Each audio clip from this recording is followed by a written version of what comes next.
Welcome to BellingHistory with the Good Time Girls, a hyper-local podcast about the quirky history of Bellingham, Washington, in the fourth corner of these United States. Even though we like to keep things close to home, these stories are no less entertaining to the masses and those who find themselves, unfortunately, outside of the PNW. We're your hosts. I'm Colby. And I'm Ren, and we are co-owners of BellingHistory Tours, also known as the Good Time Girls. If you want to know more about our tour business, visit our website at BellingHistory.com. Today's episode is called Spring Festivals in Bellingham, or Tulip Town, Races and Racists, or From Bulbs and Babes to Boats and Bikes.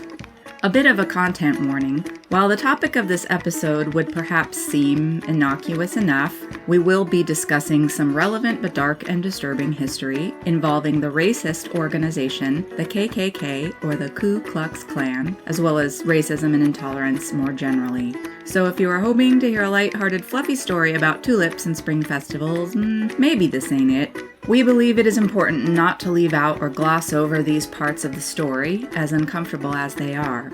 That said, this episode ran long, and we were concerned after editing that it might seem we were not spending enough time or covering what is a pretty serious subject sufficiently. Because we have covered the KKK presence in Bellingham in more detail previously, we are going to link to that for those wanting a deeper dive.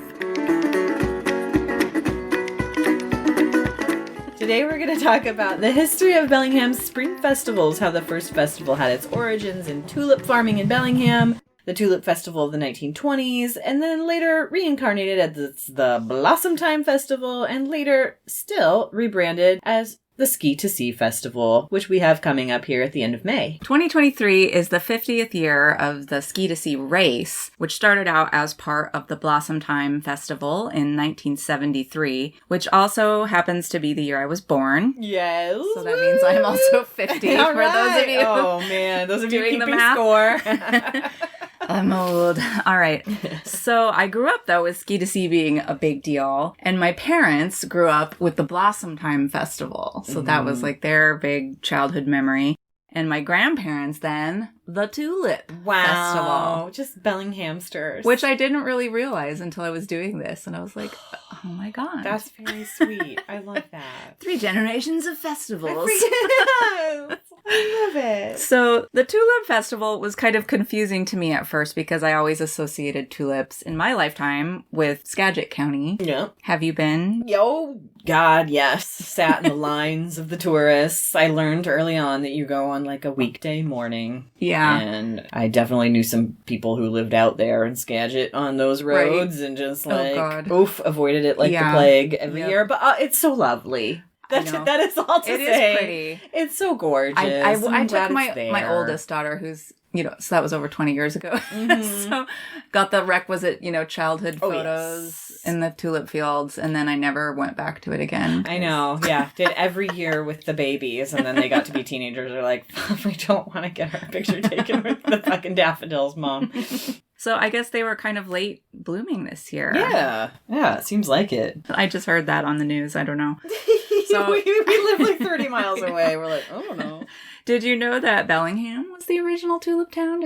Well, until you got into history. It didn't take me long to figure it out, let's say, but no, it is very much synonymous with the Skagit Valley. Yeah. So it is, to know all of the history that we're going to talk about today is pretty wild. It was a major industry here.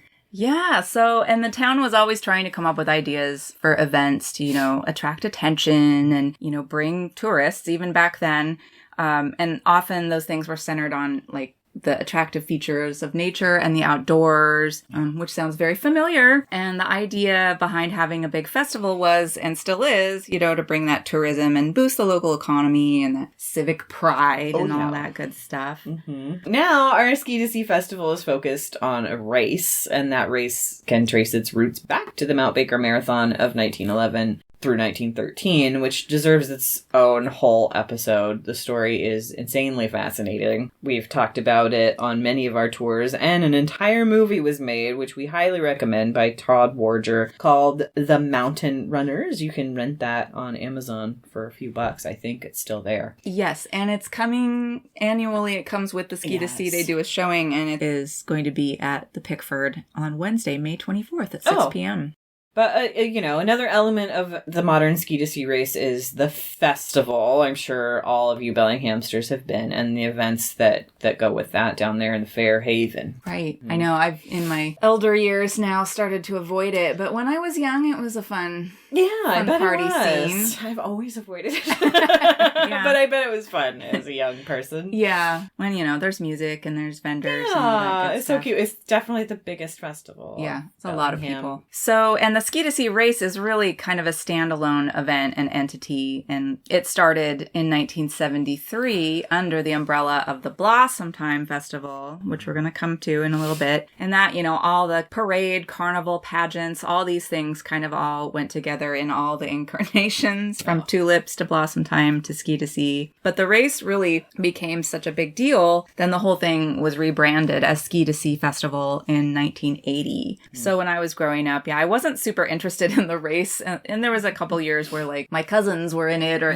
things like that. I loved the parade and the carnival, and the festival was pretty fun and all those kinds of things. So, but things got a little weird in the past few years with pandemic, and the race was canceled for the first time in 2020 and 2021. And I think the parade got, everything kind of got canceled. And the parade kind of had like a weird identity crisis. And now I think it's kind of a separate event. And I think it's the Memorial Day parade. Totally.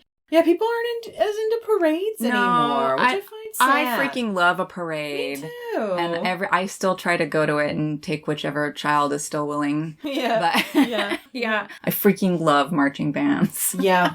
I have to say, they're my favorite part too, but that is really cute that you're nerdy for a marching band. And you weren't even a band nerd. No, I should have been, honestly. Aww. I was a choir kid. But and the Shriners, they're all old and gone, and there's no Shriners left. But they used Maybe to. That's why people aren't in parades anymore. There's no little cars. I love those little freaking cars with the fezzes and shit. It's so crazy. And the Orientalism. But, the good old days. But there's some cool new stuff in the parade, like the Sikh temple has the whole, the spinning. Yes. Oh my god. I love that. I love when there's horses. The horses, I know. There's still good stuff. So, come on, Bellingham. Come on, guys.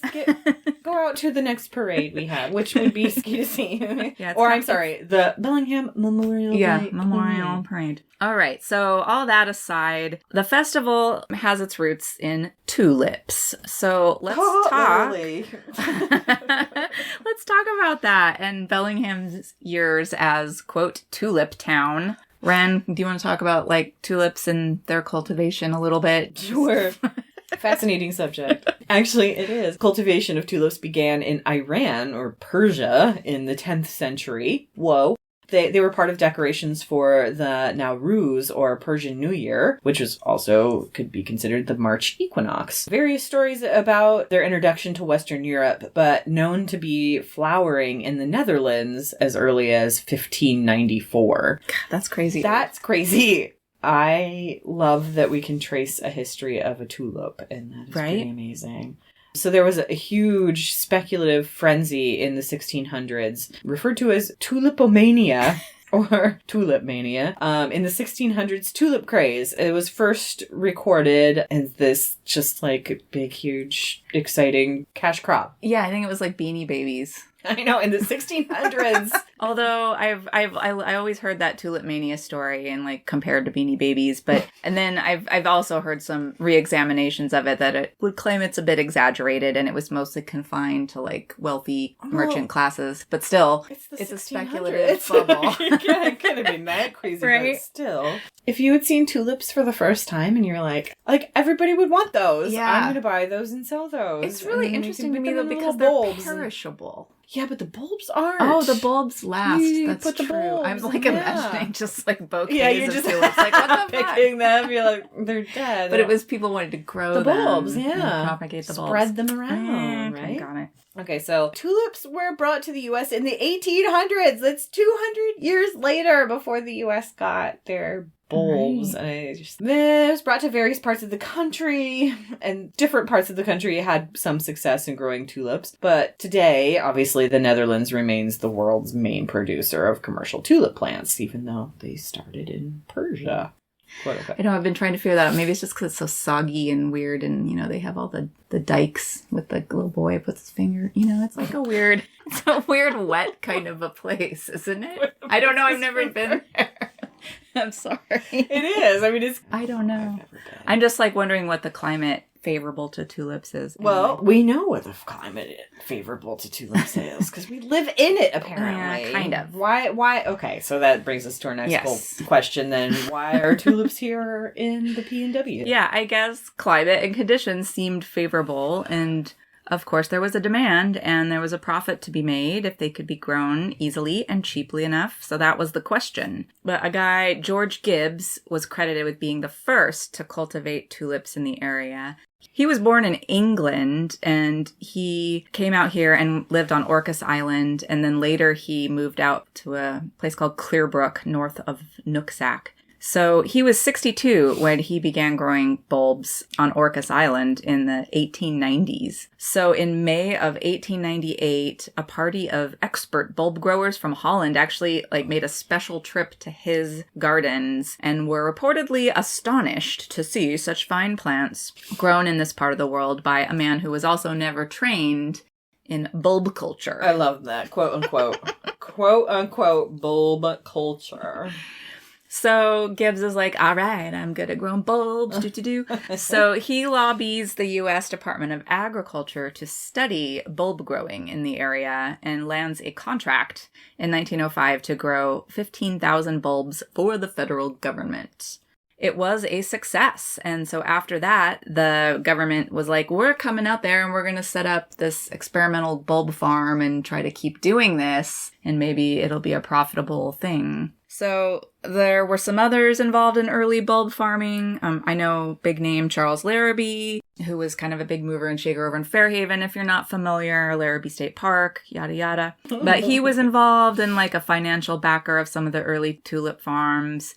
Also, the Smith brothers, which if you've ever been to Smith Gardens, out in Marietta, out Marine Drive, near the site of the old Fort Bellingham, that was another. They were longtime gardeners, so they were involved in the early tulip farming, and also some Good brothers of Ferndale. So these were some of the early ones. But basically around the time when Bellingham had just consolidated as a town, here on the bay in 1903, there was tons of area being logged off, all around, clearing of farms, and people were just kind of experimenting with what would grow and what might be a profitable crop. And tulips seemed to work well at the time. Wow, that's so crazy. Well, we have an article here from the Bellingham Herald from around that time in May of 1905 titled, Where Genuine Holland Bulbs Are Raised, Whatcom County, the birthplace of tulips sold as Dutch plants in Europe. A mouthful. It says, a field of rainbow colors, lines and squares of brightest scarlet, royal purple, blue, yellow, and all the intermediate shades, with splotches of white sometimes to offset the richness, the perfect blue of a Washington sky overhead, and in the distance the deeper blue of the hills and sound. An occasional figure moves down the perspective of the rows, bent over the work of weeding and cultivation. The salt breeze tempers the warmth of the day and sets the sound a-glitter with the reflections of the sun. Such a picture is a Whatcom County bulb farm. A glitter. I love that.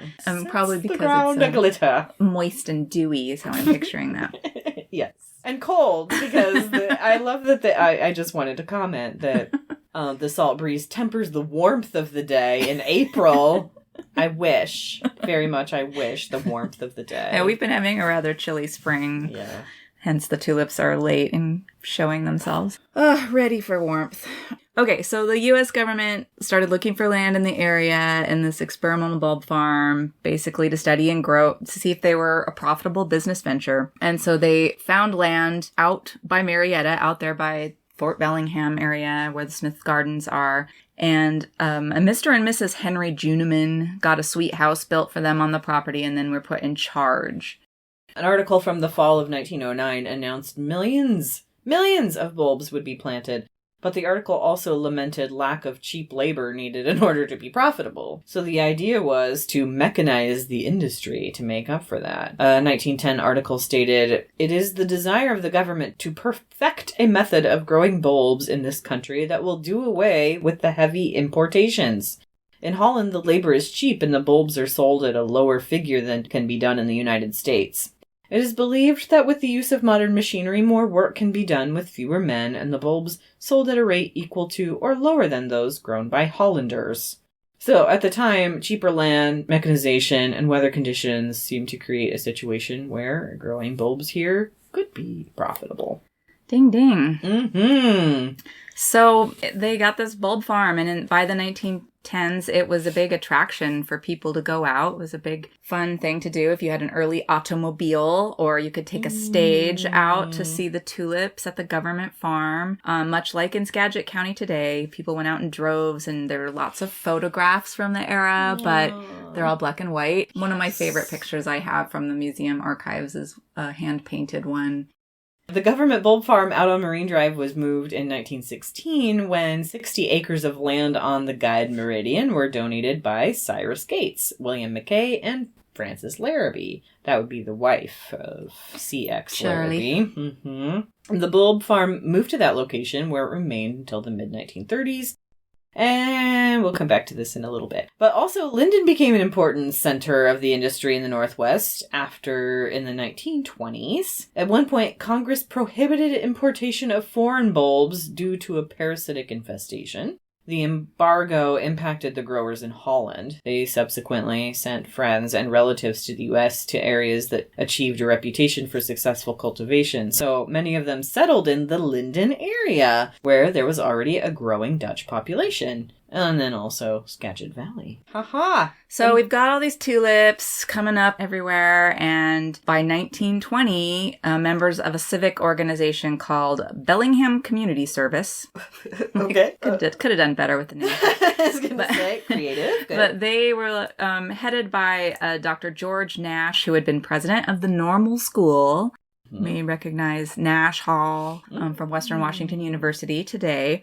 So they had the idea for a festival, and the Tulip Festival idea is often credited to Mrs. Molly Welsh, whose husband, Robert Welsh, was from the Bellingham Canning Company. But at any rate, someone came up with the idea, let's make it tulip themed. And so everyone was encouraged to plant the flowers. All the downtown shops, had window boxes, and they gave away tons of tulips to people, and people planted them in the schools and the parks and the lawns. It was just like tulipomania. Here we go. Oh, yay. So Bellingham was dubbed at the time then Tulip Town. And they had an official Tulip Festival slogan.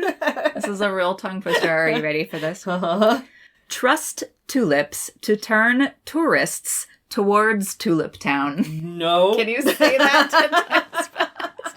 Trust tulips to turn tourists towards Tulip Town. Trust tulips to turn tourists towards Tulip Town. You were doing so well. Yeah, that's awfully long. How about just like Tulip Town? Tulip Town! Exclamation point. I don't know. Come see the tulip. Oh, well, you know what? Maybe I can't do any better. But it gets better. Because they had a tulip song contest as part of the festival. More than 200 entries. They printed so many, too. They printed them all. Yeah, they're like, what, we got no other news going on. Here's a good one. So we have a little sample here. A lady of Mount Vernon, known only by the initials N.A.N., submitted the snappy song. And there's no tune, but so I'll do my best. It's just poetry here. Have you ever heard of Tulip Town? Away up north on Puget Sound? A snappier place cannot be found than Tulip Town on Puget Sound. Tulip Town is a great old place. There's tulip smile on every face, and everyone has the tulip craze. Tulip Town on Puget Sound. Oh, there's more. There are tulips of every color and hue, red and yellow and purple and blue. Tulips, or tulips, which suits you, in Tulip Town on Puget Sound. Thank you. Or I should probably snap. I know, yeah. Whoa, man. Snappy. Yeah, I love that one. And I actually liked that one great. Better than the one that won, which I can give you a sample. All right, now it's your turn. Come on. No offense to Miss Alta Irene Pittman, who won. It was titled Tulip Time in Bellingham. Bellingham the Beautiful 'twas christened one fine day by the boys out in the harbor while their ships at Anchor Bay. But they didn't see our tulips, nor the smile we passed around when it's tulip time in Bellingham, the gem of Puget Sound. Okay, here's the chorus. Oh, okay. So sing a song of tulips, let hearts feel young and gay, give the hand clasp to the stranger, make him glad he came our way. And as he journeys onward, he'll pass the news around that it's tulip time in Bellingham, the gem of Puget Sound. Woohoo! There were like 4 more verses. That's a little too earnest for me. Yeah, I know. I was like, I like the snappy one. I like the snappier one, yeah. But that's nice. Clasp a hand of a stranger. That's great. So, and what I thought was funny, though, they were like, well, great song, you won, but there's no time to hire anyone to compose an actual tune for it. So we're taking suggestions. Please send them in, like, as soon as possible, like a tune that might you could just slap on top of the... So, like, another competition. Yeah. No, they were just like, give us an already, like, a well-known song. Oh, wow. That these words will fit to. Wow. So everyone can. I don't know. I was just like, okay. It's the puzzle of the day. If I was that lady, I'd be kind of annoyed that, I don't know. But so, yeah, that was a feature over the years, which is kind of fun. They just kept doing that every year. So there was lots of tulip songs. Like someone could probably do a whole tulip tune concert. I love that. That is great. Then, so we've got tulip songs, and then there was the Tulip Queen contest, because what's better to show your civic pride than a beauty pageant? So this is basically a popularity contest, pure number of votes. Candidates would canvass door to door. Oh, ugh. Generally, they were high school students from around Whatcom County. But over the years, the pageant of the crowning of the queen grew more and more splendorous, and more events affixed to it, like banquets and balls.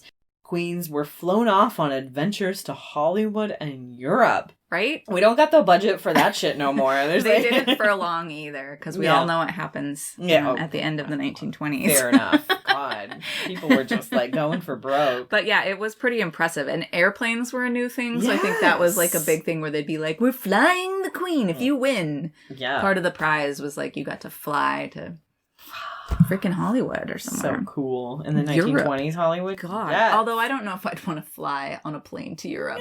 No. Maybe they put them on a boat to Europe, because was that a thing? Could you fly across? I don't know. I wouldn't want to do it either. Anyway, I don't think I'd want to fly to Hollywood. No. So in 1920, the first festival was held on the first week of May, and there were like 50,000, 60,000 people walking the streets of Bellingham. Insanity. Seeing the sights and attending the carnival.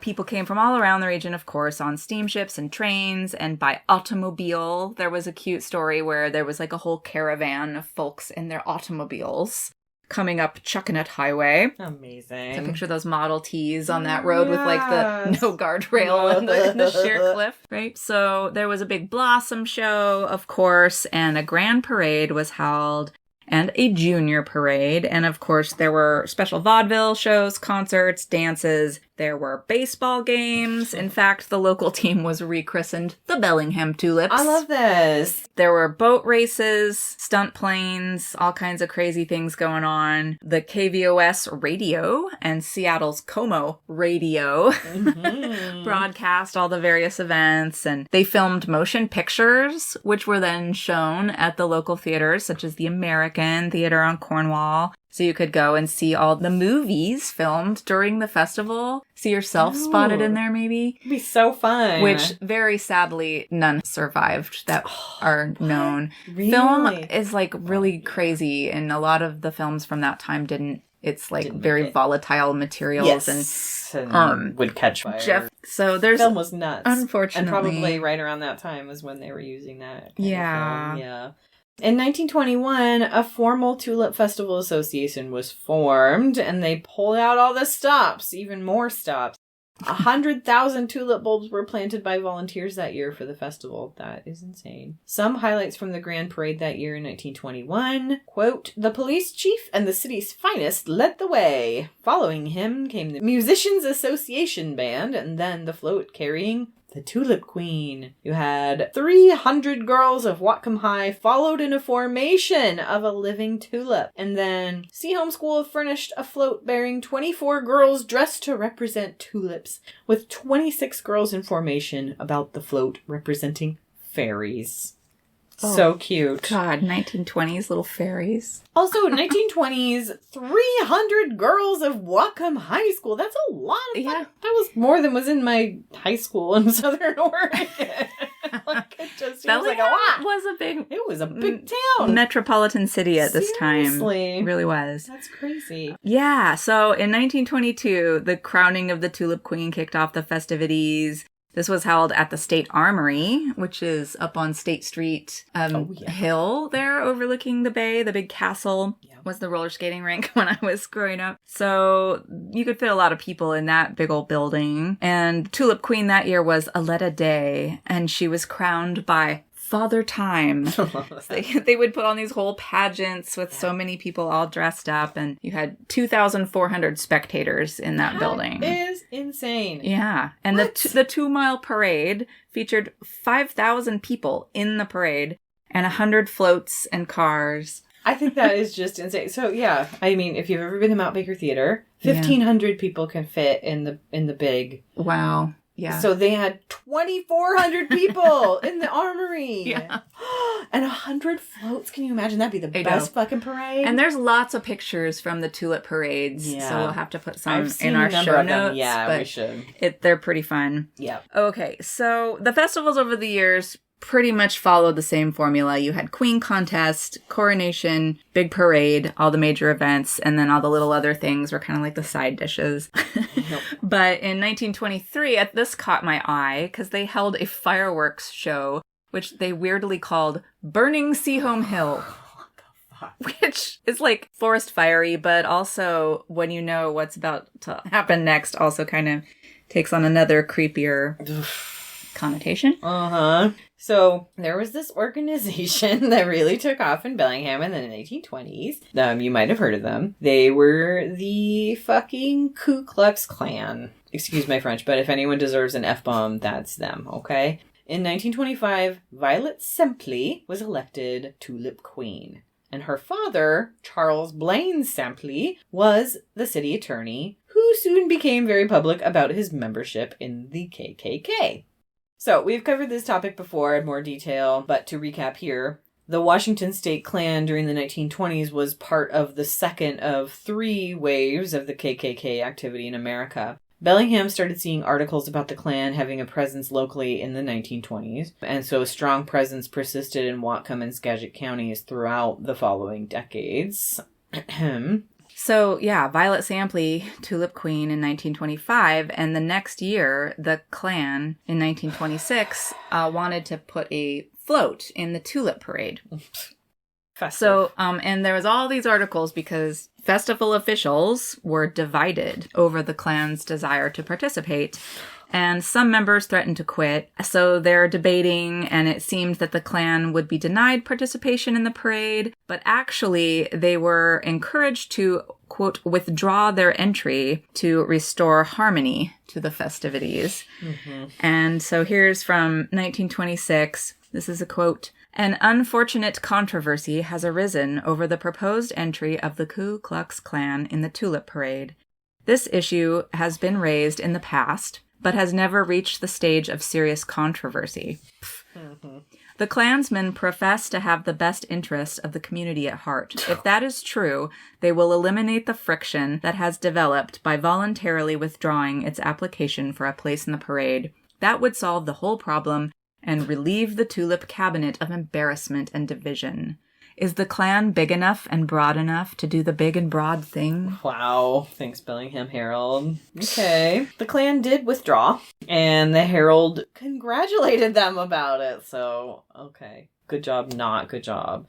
On May 1st, 1926, the Herald said, quote, "By withdrawing their entry in the Tulip Parade, the spokesmen for the Ku Klux Klan have restored the harmonious relations in the Tulip Cabinet and removed the danger that the celebration would be marred by an unfortunate controversy. The cabinet was divided on the question, each side presenting arguments that could not be disposed of as trivial, and it looked for several days as if the division might lead to a serious situation.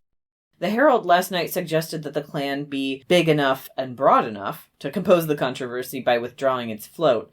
It has done so in the interests of harmony, and the Herald feels on this account it is entitled to commendation for a praiseworthy act." Blech. Barf, gag me with a spoon. But the Klan was like, we already made a float. So they asked for a permit to have a parade a week or so later. And they wanted also to have a picnic in Cornwall Park. Those permits were granted. They were denied, however, a permit to burn a cross on top of Seaholm Hill. So there's that. Remember, harken back to like the burning Seaholm Hill. What do they call that? That was their fireworks show. Yeah, that was the fireworks show. It was called Burning Seaholm Hill. Mm-hmm. I wonder who came up with that. Was it some of the KKK members in the pro Tulip KKK? Cabinet? I know. I'm just like, fuck that. They had been planning that all along. Jesus. So, when they held their own parade, the Herald called the float, quote, "a striking feature." Quote, 3 members of the original Klan, former residents of Tennessee, West Virginia, and Arkansas, shocker, rode on top. So, that's fucking gross. But it got worse when a few years later, in 1929, the Washington Realm held a convention in Bellingham and over 300 people attended. Mayor John Kellogg gave a welcome address and in closing presented the Grand Dragon of the KKK with a key to the city. Again, this topic, always horrifyingly popular. If you want to know more about the KKK in Bellingham, we did a whole episode of the Bad Town season with the City of Subdued ladies and their podcast. And we're going to link that in our show notes. We laugh and joke about a lot of things, but racism is something we take very seriously. We want to acknowledge how racism, both overt and less obvious, but certainly systemic, have made Bellingham a place that was not welcoming to anyone who was not white. It's particularly unfortunate in this discussion of festivals with a focus on civic pride and community that those sentiments, for many people, including many in positions of power and authority, were conditional and did not include persons of color and other groups seen as others or outsiders. We are glad to see our city focus on inclusivity and making everyone feel welcome. We want to express our appreciation for everyone working hard to make sure it is explicitly stated as part of our values here in Bellingham, and to specifically address the legacy and current realities of racism in meaningful and practical ways. We also recognize that this is ongoing and that there is still work to do. Yeah, the Roaring 20s, full of all kinds of weird shit, but it also came to a crashing halt with the stock market crash, literally. So, yeah, and that brought the end of the Tulip Festival as well. Yeah. So enter the Great Depression. But here's what's weird. I have always read or heard that the Tulip Festival in Bellingham ended because the tulip went tits up, like there was a big frost, a big northeaster, and everything just moved to Skagit County. And, you know, the depression is usually mentioned. But I was curious about this big frost, and when I looked through the newspapers, there was a big frost, and some bulbs were affected, but didn't really seem like it was that big of a deal. It wasn't like headline news. It was like a tiny mention. And there were still tons of tulips being exported and lots of farms, and they were still really boosting bulb farming. And the government bulb farm continued at the site where Bellis Farm Mall is for another 5 or 6 years. So the move to Skagit County was more gradual. And while the frosts, you know, were probably a factor, it wasn't just like this immediate, like, dead tulips, festival's done. Mm-hmm. So I was really curious as to what specifically, why did they not have a festival? Yeah.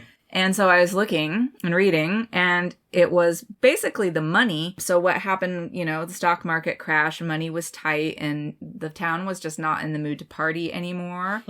So weirdly, the official reason why it was canned was disagreement about the carnival. So there was this whole, I call it the carnival kerfuffle or controversy, which now that I'm thinking about it is kind of a little bit like the KKK controversy. I was going to say, maybe they had something to do with it. Every year when the committee planned the festival and coordinated all the various events that came with it, the parades, the pageants, all that, the town also contracted most years with a carnival to bring a traveling show to the town. For a couple of years it had been Levitt, Brown, and Huggins Carnival. And that was a big part of the festival budget. The Levitt, Brown, and Huggins show was a big circus-type carnival. There were animals, there were sideshows, and all the trappings that you can think about when you think of 1920s and a circus or carnival. They called themselves the, quote, Coney Island of the West. So basically, they were dumping a million, just tons of fucking money into this thing. Right. And they were like, I know, no more budgets, carnival. no more flying queens to Hollywood. I mean, they'd already cut everything from the budget, and then people were like, carnivals are bad. That's why we're not doing this anymore. The children. Think of the children. Mm-hmm. They're immoral. There's gambling. There's sideshows. Not that the KKK was involved and the country was falling apart at the seams, but it's cool. Apparently, certain townsfolk were not appreciative of the carnival life and what it brought to the town. So, as Colby said, there's this morally questionable entertainment. Folks lamented over the, quote, moral effect on the younger generation. A big part of the opposition was to the, quote, games of chance or gambling and what they felt it took away people's money. Okay, we've got a new focus now. Certain business owners felt that the carnival was siphoning money away from local businesses. Money people spent at the carnival wasn't being spent in local shops. It was just pretty much just a financial fucking panic. Yeah, which is not completely true either. I mean, so one of the biggest complainers was the Wall family who ran the Grand Theater at the time. And I imagine the theaters took a hit. Yeah. Because you got a lot of the same kind of vaudeville stuff going on over there at the carnival. And however, others pointed out that the carnival is not only entertaining, but the carnival itself brought its own crews of hundreds of persons to the town who stayed in local hotels, ate at local restaurants, etc. Feed for the animals was also purchased locally, the light and water company were paid, the land on which the carnival was held was paid for, etc. A letter writer to the editor predicted that, quote, now when you take your outside amusement out next year, you might as well close the festival, as they are gone never to return, as you have to have amusement and something you don't have every day. So before they pass judgment on the carnival, let the committee think twice before it is too late. Yeah, that was very prescient because that's pretty much exactly what happened. Yep. Anti-carnival rumblings had been kind of going on throughout the festival years in certain more upstanding religious types and whatnot. In 1929, Victor Levitt, who was president of the Carnival Company, actually came and spoke to the Optimist Club at a luncheon about the carnival and was very much stressing that it had been cleaned up since the old days. And he was clearly trying to win over, the anti-carnival crowd, but it clearly didn't help. So Frank Wanzer, I'm not sure how it's pronounced, who was elected president of the Tulip Association for 1930, announced that he was opposed to having the carnival, and he felt that local merchants and talents should be sufficient enough to bring people into the town, and that businesses should just step up and lend aid to the Tulip Festival. Good luck. So this debate heated up as the festival time approached. They'd already slashed everything from the budget, like those Queen's trips and all those fancy things they've been doing. And it was stated that the carnival was the only thing left to ensure the success of the festival. Bummer. So there was a local Reverend Dwight Smith who wrote a big anti-carnival rant in the paper criticizing the town for, quote, pandering to vice and permitting professional exploiters to take 10 times that from our people in flagrant violation of the law and decency. Here's a quote from the Reverend Smith. Okay. The carnival is in its very essence disreputable. Its mechanical features are tawdry and tiresome. The sideshows are vulgar, dishonest, and appeal to the salacious expectations of the audience who are lured into the exclosure with a leering wink and a suggestive promise, which is not even kept, so that the thing is both dirty and a fraud. The main source of revenue comes from gambling devices, which are not even partially disguised. The class of people who come with the show are, for the most part, the sort that our police spend some time and trouble escorting to the edges of town with the invitation to stay away. How much do you want to bet that this guy was one of the pro-KKK guys? Oh, hell yeah. And also, early carnies. We've got like a little description of the early carny folk. Yes. But I went down a whole carnival rabbit hole with this, so that will be a future episode. Carnival, I like how circuses. each of our episodes I know, just is a rabbit hole new, to another one. Breeds new. It's like rabbits. Sorry. It's like rabbits little, and rabbit it's holes. like little history bunny. No, I love that. And also, man, it's just hard to like disentangle what is happening here. There's so much moral panic and I know. Alcohol panic and... Well, so this is Prohibition time, so there's no booze. Right, but then gambling became the right. thing. Like just, I feel like they were just looking for something. They were. Yeah. And then you got the KKK and all of that. Who were definitely anti-booze and pro-prohibition. Any excuse. And they were probably all a lot of business owners and police and whatnot. So, yeah. I don't know. Wow.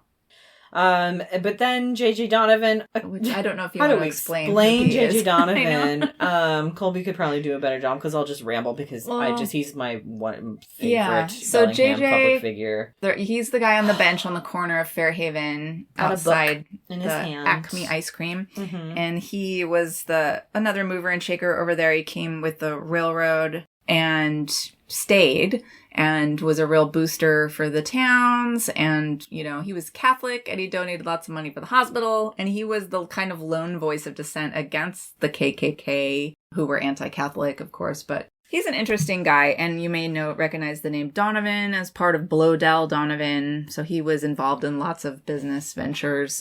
But he was a pretty cool guy. Everybody loved him. They called him Bellingham's first I'm sure we citizen. could dig and find some dirt on him, but so far I don't know anything too terrible about JJ. Couldn't, but yeah, it doesn't seem like Jay. Anyway, look that guy he did side with the Reverend Smith on this one, unfortunately. JJ, what are you gonna do? He was kind of like... Well, he was a bit wholesome. Yeah, he was a family man and a Catholic, but he stepped up and offered $2,000 for the festival, and rather than see a carnival come into Bellingham, so he sided with Reverend Smith and said the previous year's carnival had been, quote, a disgrace. Oh, JJ, you're killing me. I still love you, though. But I would love to see what the carnival actually was, because it had to be some, down and dirty shit. I mean... Yeah, they were funky. I think, for the most part. I mean... I would not say they were a disgrace. I would have gone, but also... There was this was wild shit. This was terrible for shit. Animals, just things in cages, freak shows, that whole sideshow freak thing. Yeah. A lot of weird stuff that just would not fly today, but super fascinating history. Yeah. Oh, for sure. The local ministerial association also met at the YMCA and voted their opposition to the carnival, writing and publishing an official resolution stating their position in the newspaper. It really harkens back to the story of the banning of the red light district and other debates over morally offensive things like gambling, saloons, etc. So the town has been freaking dry for 20 years at this point, so they're still looking for sinful things to harp on and try and keep this a wholesome town in the Pacific Northwest, and the carnival had to go. The issue was kicked to the Chamber of Commerce and the Festival Finance Committee to decide, and what they decided was just to scrap it. On March 19th, it was announced that the Tulip Festival would be abandoned due to the carnival opposition. Then, to see if the festival should continue at all, the Festival Committee sent out a questionnaire to 500 people. Of those, only 184 were returned, which was interpreted as indifference to the festival. People did voice strong opposition to ending the festival, but the committee was just well, not enough people care, there's no money, we're done. So, welcome to the Depression years.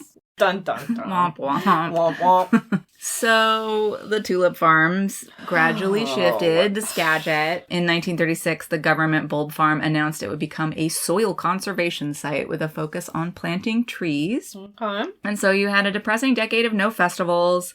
In 1939, they kind of revived the idea and had just Spring Festival. But the tulips were pretty much gone by then. They were Skagit County, so they were like, well, what do we call it? How about Spring Festival? Oh, so there were some sad. spring festivals through the World War II, and then it was like war years, obviously focus on war effort, victory gardens. So a lot of things just were on hold for the war. Yeah. But after the war, everyone was feeling festive again, and they were like, remember the Tulip Festival? That was fun. We should do something like that again. So they had a contest to name the new incarnation of the festival.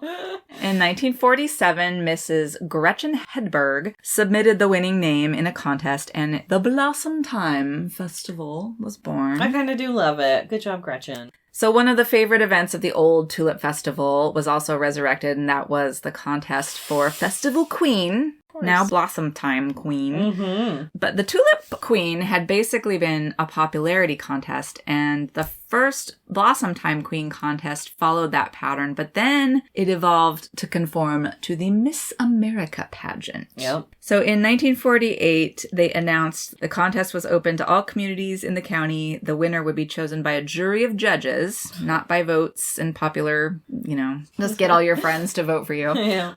But it would be conducted along the Miss American pageant lines, with the winner entered then into the state finals for Miss Washington and a chance for national fame. Oh, yes. So, okay, do you want to give us a little quick Miss America background? Because this is interesting too. Oh, man. So, in a nutshell, the Miss America pageant and organization evolved from bathing beauty beach competition back east in the 1920s. Early pageants were very small, with small prizes and not many contestants. At the time, it was highly criticized as immoral, parading half-naked women about.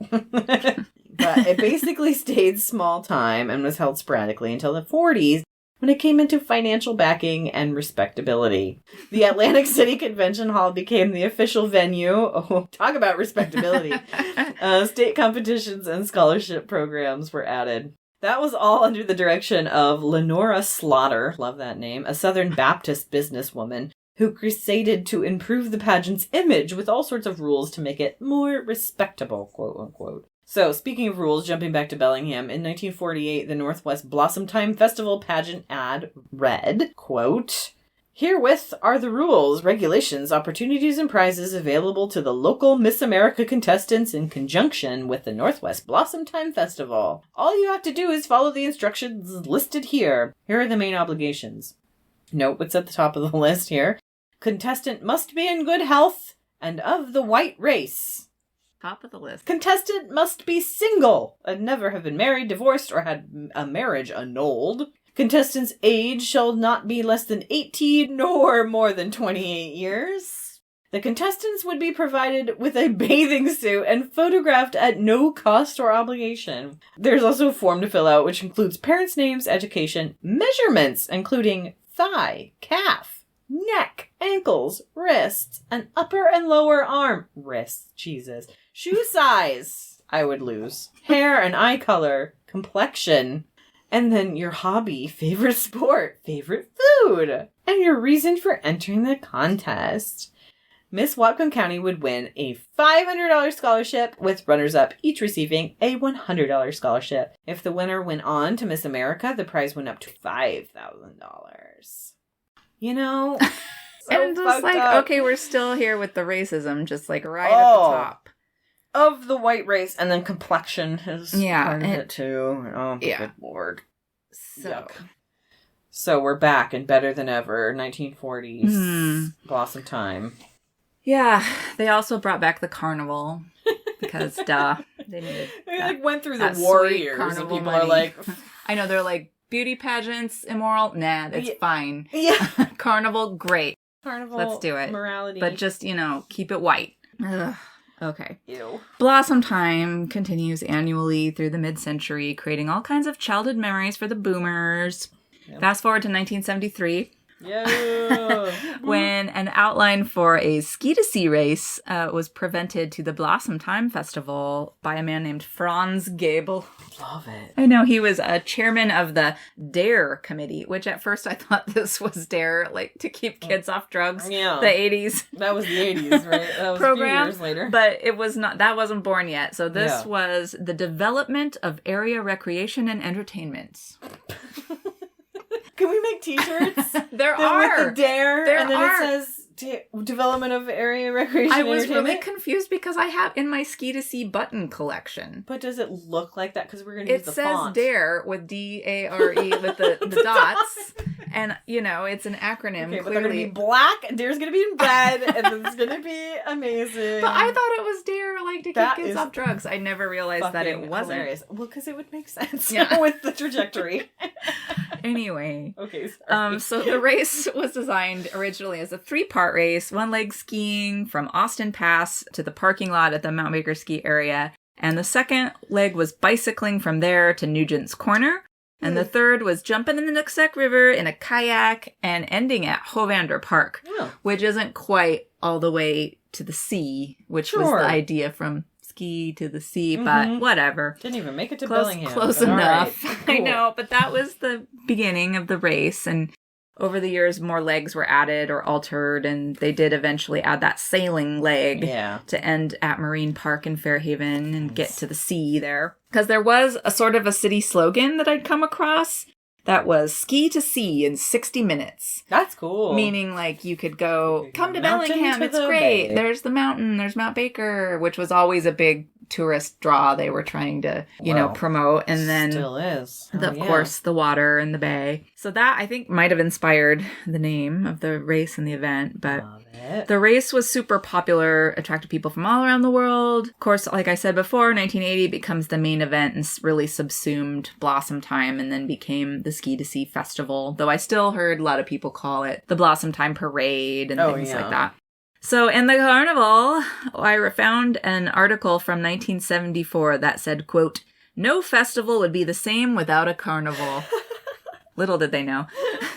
But they had the Playland shows at the Bellingham Civic Field, which is where I remember the carnival being as a kid a lot. Yeah. So the carnivals were held in different spots around town through the years, which we'll get into that when we do a whole episode about carnivals. But now I don't think there's really a ski to sea carnival anymore. I think now you got to wait for the Northwest Washington Fair for a good carnival. Yeah, so 50 years of ski to sea race this year. Heck yeah. Oh my God, Colby, we're going, right? We're going to celebrate 50 years of Colby and 50 years of ski to sea. We should just have our own float. I'll be in the parade. It's just you. The big 50 gold lettering. All right.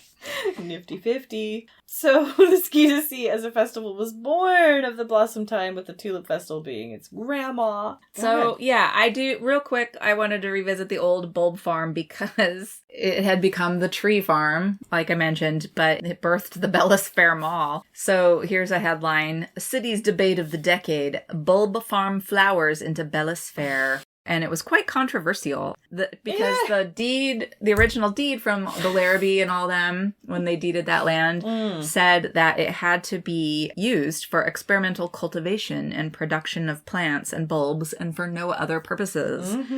Otherwise, ownership would revert to the original owners. But Trillium Corporation paid the Larrabee heirs $50,000 to revise those rights. Yeah. They didn't realize that was some valuable real estate there at the intersection in the 80s, of 50,000. I-5 and the Guide Meridian right there. And a mall. Yep. But I thought it was wild. This is probably a whole episode too, but there was like a big fight to save downtown Bellingham, basically. And they had a mall like designed that was going to be built on Railroad Avenue. They had the plans, like the whole thing. Dang. And that didn't go through because of people voted against adding a parking garage or something. And, oh my God. And then Skagit is like, we're going to build Burlington Mall. And then Bellingham started to panic and be like, well, Canadian money, you know? And so they were like, okay, fine. Build Bellis Fair, we'll build basically. It, but we're not going downtown. Huh. So it was weird, but all started with tulips. For real. Wild. Well, Skagit County took over the tulips. We know that. And some Whatcom County farmers relocated to Skagit. Others came from Holland, such as William Roosen, who immigrated to the Skagit County in 1947 and established the company that grew into the largest tulip bulb grower in the country, the Washington Bulb Company, or Rosengard, which that's where I took my kids every single year. It is a major attraction of the Skagit Valley Festival, and it just has the most beautiful tulip displays. Yeah. Did you happen to read anything about that tulip drama? No. I don't really know either. There was there was some tulip drama going on down there this year. Garden. Oh God. I don't know who it was, but there was like some new tulip. Oh shit! That just popped up across the road, and there was lawsuits, and I don't know. Oh shit! So, all right, tulip drama, but you can go see tulips in Skagit County. And here in Bellingham, we have our Ski to Sea Festival coming up. Always a good time. 50th year anniversary, so we're officially out of the pandemic. So yeah, let's go. Yeah, and all Fairhaven will be hopping at the end of the race there with all that fun stuff. And Bellingham has lots of festivals, though. Fairhaven brought back its Dirty Dan Festival this year, so we will be there actually this coming weekend, which will be done by the time this is out. And if you're looking for other big community festivals, there's a new Tune-Up Festival, which started last year, and that's coming back in July on the 15th and 16th. And there's going to be big bands down on the waterfront where the they tried hard is. Last year. Let's see what they can do this year. I think it's exciting. I saw the band lineup, and it looks pretty interesting. And there's also, we have a little Bellingham Pride Festival in July. So that I am pretty proud to have watched grown from like pretty much nothing to a pretty sizable Pride parade and festival. Proud of Bellingham for that one. Agreed. I mean, I'm proud of Pride. I'm proud of Pride too. And I'm glad that you have seen it. You've gotten to see its many and we'll do some special things for that. We will be there. Stay tuned. Mm-hmm. And then there's also Sea Feast, another one of my favorites in the fall, celebrating local seafood and all the local economy that's built around that. And there's also things like the Lummi Stomish in June, which is an awesome one. Yeah, so we can link to some of these things in these show notes, the goings on and festivals here in the fourth corner. It's time for takeaways. Let's see. What did we learn from this episode, from this deep dive into tulips and festivals and whatnot? I think my takeaway is spring festivals are fun and good. You gotta go with zero tolerance for racism, please. Mm-hmm. And the weird beauty pageant bullshit I can do without that. I'm hoping. Can we move beyond some of those? I think we have. And I love carnivals. They can be janky and all that, but it's fun. I'm like thumbs up to the carnival, thumbs down to the racism. Okay. I think that was the way for everyone to go. Anybody on the right side of history felt the same way. Okay. And I feel like the whole deep history of people doing festivals, like I'm like pagans, bring fertility rites. Yes to that, I feel like, it's about kind of bacchanalia and getting a little wild in the springtime. Get out there. But, leave the sexism and the racism parts. Oh, yeah. Yeah, for sure. I think my takeaway, obviously, racism, bad. KKK, bad. But also, your wrist size does not determine your self-worth. I'll just leave it at that. God. Man, I know. It's spring. Everyone's sick of winter, hoping for sunshine. People want a reason to get out of the house. Bring your wrists out into the open and enjoy the sunshine. I think we'll just wrap that up here. That wraps up our episode today. We'd like to thank you all for listening to Belling History with the Good Time Girls. Please do subscribe or please review our podcast on our favorite podcast platforms. Well, hey there, mama, where'd you go? You gotta reap just what you sow. That's too bad, too bad. To that old time, the old man hicks without bad weather. Put on the side, they were sewn together. That's too bad. To listen to that old time music. Like us on all the social medias, support us on Patreon, check out our tours and events, and read our show notes and blog. All of that at BellingHistory.com.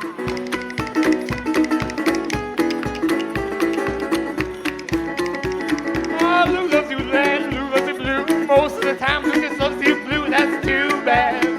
To listen to that old time music. I lost my hat, I lost my brim. I look like a crow's nest swinging on a limb. That's too bad. To listen to that old time music.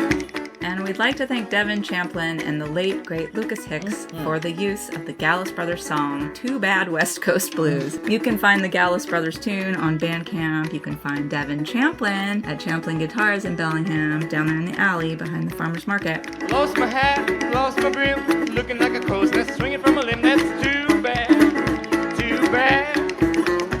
Well, I got no bugging, I got no smokes. I look like Grandpap and all of his folks. That's too bad to listen to that old time music. Tune in next time for more Belling history. Good night, Bellingham. Tiptoe through the tulip. That was long.